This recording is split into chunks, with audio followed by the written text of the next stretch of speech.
como eu havia falado antes para vocês, quem está comigo nessa manhã maravilhosa é o meu querido Dr. André Peixoto. E hoje a gente tem um papo muito legal e muito interessante e importante, né, doutor? É isso aí, Nayane. Bom dia a você, bom dia a todos os ouvintes. Maravilha. Hoje o assunto é riscos e oportunidades para crianças e adolescentes no ambiente digital. A gente sabe, doutor André, que cada dia que passa, essa questão de redes sociais, de telefone na mão, de tablet, cada vez mais tem aumentado. A gente costuma até dizer que é um mal necessário, né? Que muitas vezes a gente vai e fica aqui no celular, né? Mas a gente sabe também que acarreta muitos problemas. E eu já queria saber quais são os riscos do ambiente digital apresenta para as crianças, já que a gente está no mês das crianças e a gente sabe que é muito importante. Pois é, Nayane. Cada fase da infância, da criança, da juventude, apresenta algum risco diferente. Por exemplo, para as crianças muito pequenas, para os bebês, sim, você dá uma exposição à tela antes do tempo, né? Ela naqueles primeiros anos, ela está criando uma percepção de realidade, né? E o que apresenta numa tela, seja no celular, ou na TV ou no tablet, ele vai confundir aquela criança, não só nas questões também de formação de visão e tal, mas do que é real e do que é fictício. Então isso é um grande prejuízo para as crianças, para os bebês, para as crianças muito pequenas, essa exposição. É por isso que muitas pessoas falam assim, olha, telas até pelo menos os 2 anos, 3 não, 0 telas, né? Exatamente, olha, no mínimo, eu acho que uma introdução muito pouca ali nos 2 anos, mas o recomendável é que nem seja, né? Seja 3, 4 anos e com uma introdução. Pouco tempo de uso controlado e conteúdos também acompanhados pelos pais. Exatamente, acompanhados pelos pais, que é muito importante, né, e doutor? E aí, complementando, para outras fases também, na infância, a criança, ela precisa brincar, ela precisa estar em contato com os amigos, precisa estar em contato com a natureza, com passar por todas as questões que envolvem o relacionamento social, exato, as frustrações, as alegrias, você está num conjunto de pessoas ali, diferentes de você. E quando você tem uma exposição muito grande à tela, você vai perdendo, porque o tablet, o celular, o joguinho, ele está sempre à disposição, ele está sempre feliz com você e os seus amigos não, né? Tem dia que aquele seu amigo ali não quer saber de você, ou não foi injusto. Exatamente. Então essas interações sexuais são importantes. O excesso de tela causa problema. E já na adolescência, a gente tem um problema ali das redes sociais, né? Que geram ansiedade, um efeito de comparação, depressão e tantos outros problemas emocionais e psicológicos para esses jovens. Então, além dos riscos, né, que podem acontecer com vazamento de informação, de intimidade, para uma pessoa que está indo em formação. Não, e principalmente, doutor, é engraçado, a minha filha, eu tento regrar o máximo que eu posso, né? Eu coloco ali, Maria, 10 minutos, pronto, acabou. A gente sai, às vezes, 5 minutinhos, vai brincar, vai fazer alguma coisa. Infelizmente, é como eu falei no começo, é um mal necessário, mas a gente tem que estar ali policiando direto, porque ali entra no YouTube e vai aparecendo um monte de coisa e chega uma hora que você perde realmente a noção do que a criança está assistindo, né? Por isso que eu até, inclusive, baixei o YouTube Kids, porque quando ela tem, a gente coloca a idade, tudo direitinho, para realmente direcionar o que tem que ser realmente visto. Mas eu quero entender como os pais podem ajudar realmente a garantir uma experiência online segura para os seus filhos. Olha, a primeira coisa é não dar o celular de forma ilimitada, um tablet de forma ilimitada, né? É você controlar o tempo, oferecer outros modais de brincadeira para as crianças, modais físicos, né? Naturais.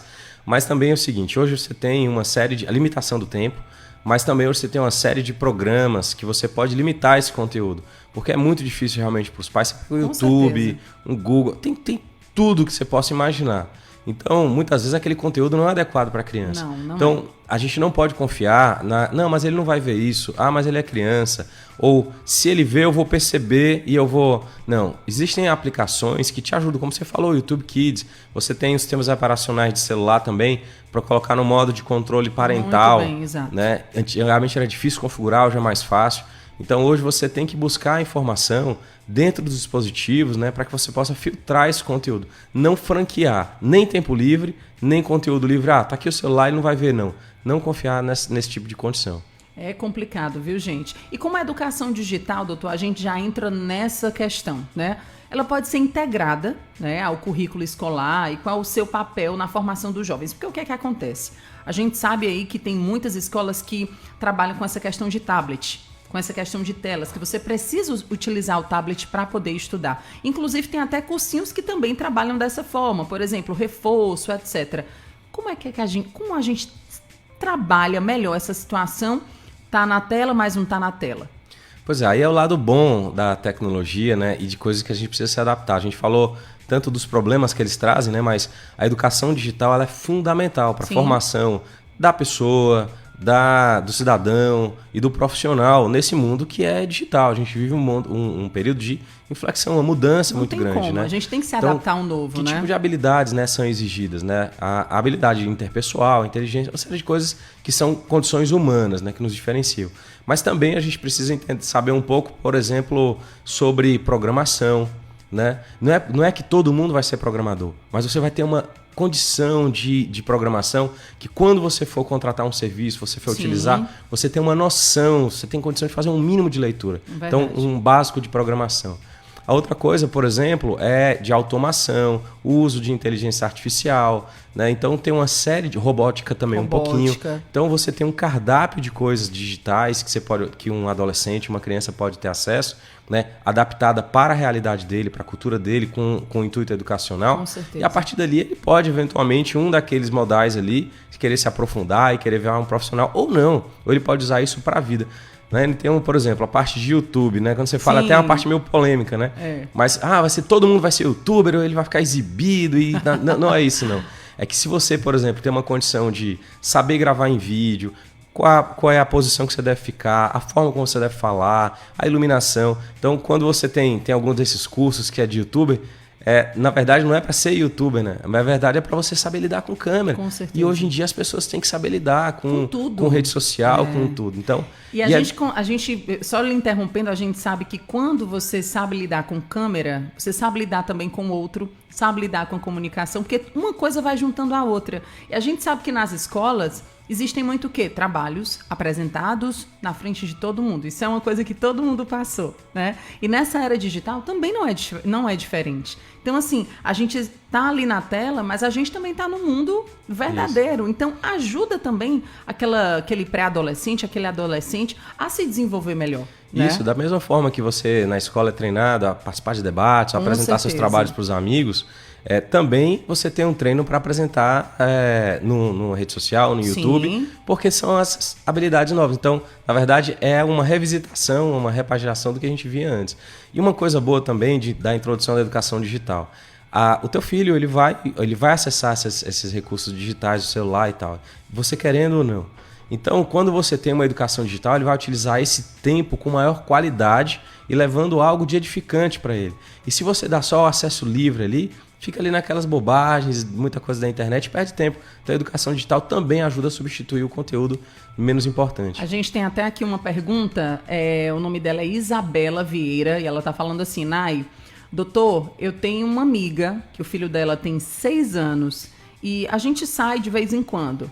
E é engraçado, toda vez que a gente sai, tem os parquinhos que a gente costuma ir, mas ele quer sempre estar no celular. E quando ele sai do celular, ele fica muito revoltado, muito estressado e agressivo.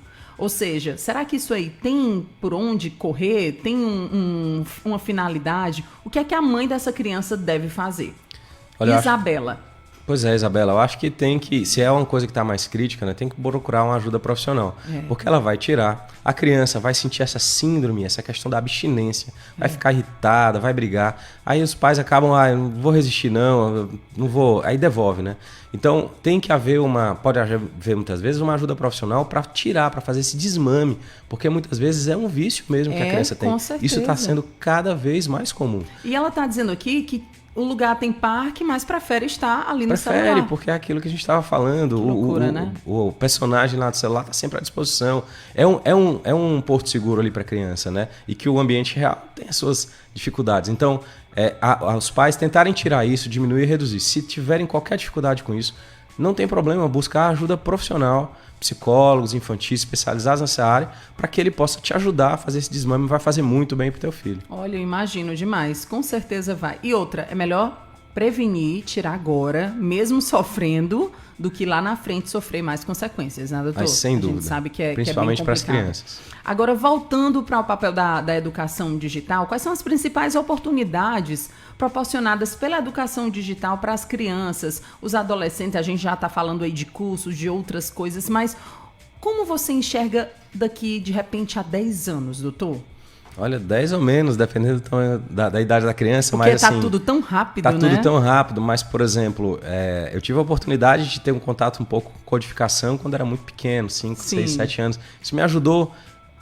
Olha, não é que eu sei programar, mas é que isso me ajudou 20 anos depois, por ter uma noção, por saber ler um pouco o código, né? Massa. Então, só para dar um exemplo, mas assim, essa codificação você vai semear e você não sabe aonde vai dar. Então, Exato. sabe? Mas aí você já está preparando. A primeira coisa, a criança vai perder o preconceito de achar que aquilo não é para ele, ou de que não. Ele vai entender, né, o que é que ele pode fazer, por exemplo, com a codificação, ou tendo um pouco mais habilidade de se comunicar nas câmeras, ou, por exemplo, entendendo um pouco a lógica por trás da robótica, a lógica por trás da inteligência artificial. Então você já quebra um preconceito com a criança. E o segundo é que ele vai criando essas habilidades no mercado profissional. A gente até, sobre inteligência artificial, ela não vai substituir o humano em todas as atividades, ela vai substituir muito quem não utilizar. Então ela vai já tendo uma noção de utilizar a inteligência, saber perguntar, saber utilizar, ela vai ter essa vantagem competitiva no mercado de trabalho, que cada vez mais exige que ele tenha a capacidade de mais que interagir com as pessoas, Com liderança e tal, mas também de compreender e saber estudar esses elementos. Esse autoconhecimento também, a capacidade da criança também a aprender sozinha, né, com esses cursos online e tal. Então, essas ferramentas vão ajudar muito no ambiente de trabalho.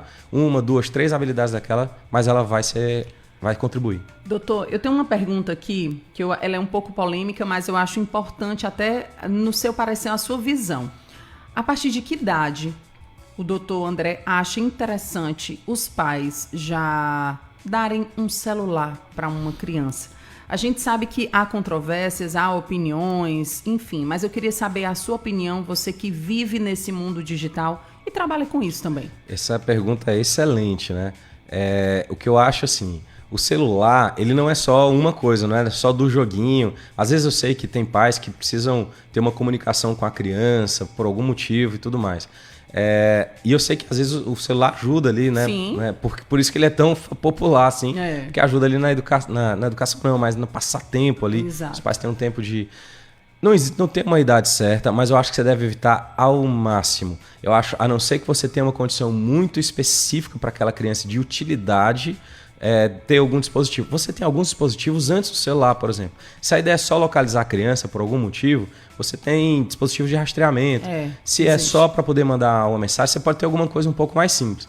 Mas minha recomendação é: estimule o seu filho ao máximo ao convívio natural. Convívio com gente de verdade, convívio com vento, com chão, com animal, com sol. Você vai a brincadeira com os amigos, a conversa com os amigos. Você vai estimular todo esse ambiente. Você estimulando esse ambiente, o celular vai ser um acessório para ele e não uma necessidade. Vai ser a última opção. Vai ser uma das opções que ele vai ter. Verdade. Ele vai fazer um uso mais saudável.